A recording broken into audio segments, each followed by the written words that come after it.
Good day mga Lods. Ito na naman tayo gagawa ng tutorial para dun sa latest update ng ating tool para sa Rain 101. Kung gaano kadali yung una, mas madali na naman ito. Mas madali na naman tong gamitin. So pag na-download nyo yung tool, ipipin nyo siya dito sa taskbar para mas madali nyo siyang ma-access. Para isang click lang, ma-access nyo na agad.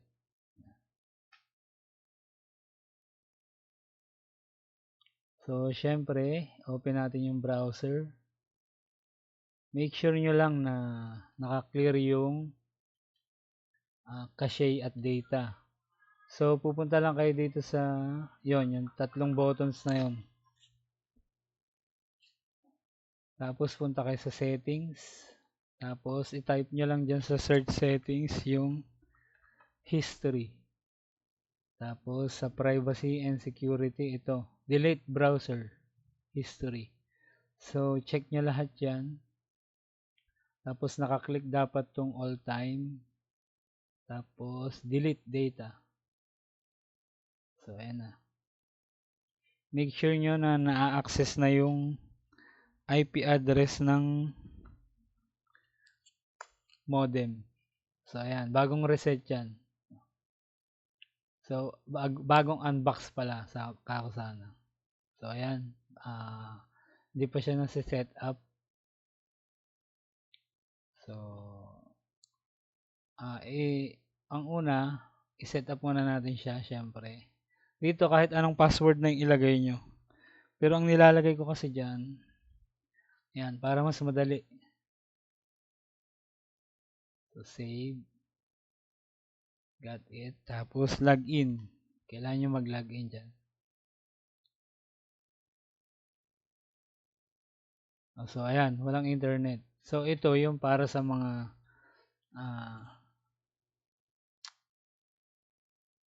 mahihina yung default SIM sa area nila. At wala rin silang backup internet para ma-open line yung modem. So, kailangan ilagay nyo na agad yung SIM na gagamitin nyo dyan. Palitan nyo na yung default SIM agad. Ilagay nyo na agad yung SIM na gagamitin nyo kasi mag-open line to temporarily kapag nag-run yung tool natin. So, ito, kailangan nyo i-send sa akin yung product SN. Kakopy nyo lang yan. Control C kasi walang ano to eh. Walang right click. Hindi pwedeng i-right click sa mouse. So, pag na-highlight na ganyan, pindutin nyo yung control sa keyboard. Control key plus C. Yung letter C. Control C nyo lang. Tapos, i-check nyo kung na-copy. So, yan. Check nyo sa new tab kung na-copy. Send nyo sa akin yan bago nyo i-run yung tool. Pero pwede nyo ring i-run muna bago nyo i-send sa akin para makapag-internet kayo dito sa laptop nyo or sa PC. So, ayan. Nakalagin na. Punta na tayo dito sa tool. Piliin nyo na agad yung option 2. Yan. Tapos yung password kanina na sinet up. So, ito yung password. Punta muna kayo sa status para makita nyo. So, connecting lang yan. Punta na kayo dito sa tool. Pag nailagay nyo yung password, click enter. Yan. Wait nyo lang. So, ayan o. Nag-unlock siya. Okay. Ayan. Hintayin nyo lang magka-signal. Ayan o. So, na-open line niya temporarily para magamit nyo na agad yung 101 pang open line nyo. At masend nyo sa akin yung ito, product SN. So, ayan na. Check nyo mabuti kung nakakapag-internet na. So, syempre, kailangan natin yung ating CMD. Yan. Para malaman nyo kung may internet connection na yan, iping natin si Google. or pwede rin namang i-test nyo yung connection nyo gamit yung browser. Kasi isesend nyo sa akin to, so try nyo mag-login sa FB nyo dito sa browser, tapos send nyo sa akin to bago nyo ituloy ito. Kasi pag hindi nyo na-send sa akin to at naka-block pa yan, hindi nyo pa magagamit ng tuluyan yung tool, so iraran nyo ulit, i-open line ulit nya to, magra-run ulit yung pang open line nya. So maganda, i-send nyo na muna sa akin to, tapos pag na-send na, ayan, pwede nyang ituloy. Pag nasabihan ko kayo na go na, ayan, pwede nyo nang ituloy. So halimbawa, na-send nyo na sa akin to, dito na tayo, ayan, basahin nyo lang instruction, basta i-share nyo na may signal na.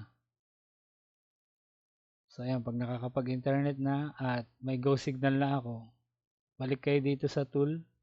Ping muna pala natin yung yung ating IP address para may indicator tayo kung nag-reboot na ba yung modem o hindi pa. So ayan, pag ang time to live niya is 64 TTL, ibig sabihin na-access natin yung modem, naka-on siya. So pag ganyan,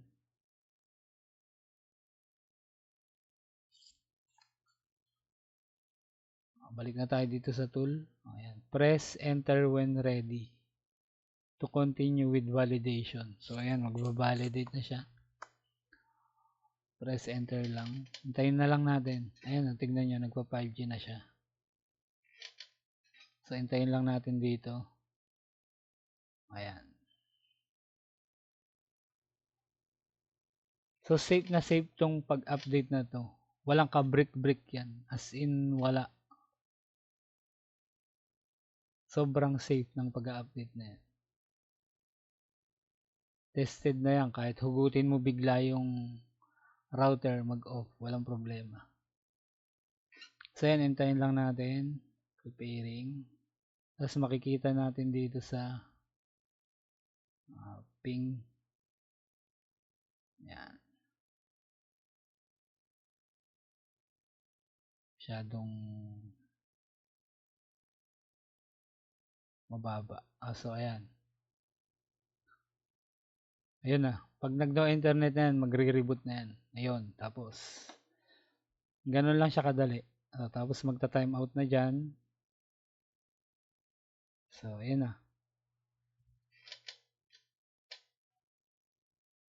Tapos na. Ganun lang siya kadali. Hintayin lang natin mag-reboot ulit para makita nyo kung na-flash nga ba talaga or hocus-pocus lang.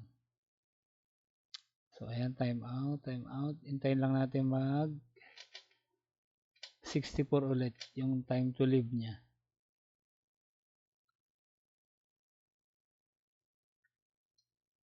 So, medyo matagal yan.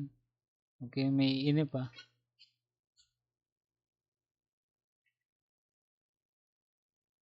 So, ito pwede na ring i-exit naman. Press enter lang. So, ayan, naka-exit na. Dito na tayo.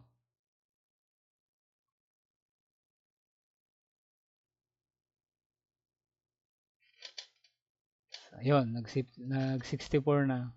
So, okay na yan. Yun, lumabas na siya dito. Reload lang natin to. So, ayan na siya. Okay na. Click advance, proceed. Tapos, ayan. Ayan na siya. I-refresh nyo lang ulit. O kaya press nyo yung F5 sa keyboard. So, ayan na. Ayan na siya. Ganun lang siya kabilis. Hindi nyo na po problemahin yung backup internet nyo. Dahil, pwede na siyang i-open line agad-agad. Para magamit nyo yung SIM, yung ibang SIM na may load. At yung malakas sa area nyo. So, ayan na. Tapos na. Yung naghahanap ng graph. Ayan yung graph. Dami. Yan. So, no need mo nang mag-login sa ibang web UI. Iisa lang yung paglalaginan. So, yan. Log out.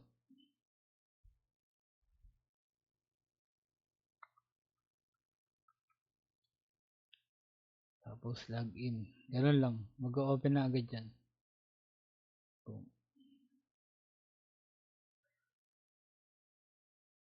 So, yun lang and good day na mas pinadali ang pag-open line. Yung self-service open line. So, salamat sa panonood at mag-PM lang kayo kung magpapa-open line kayo. Thank you.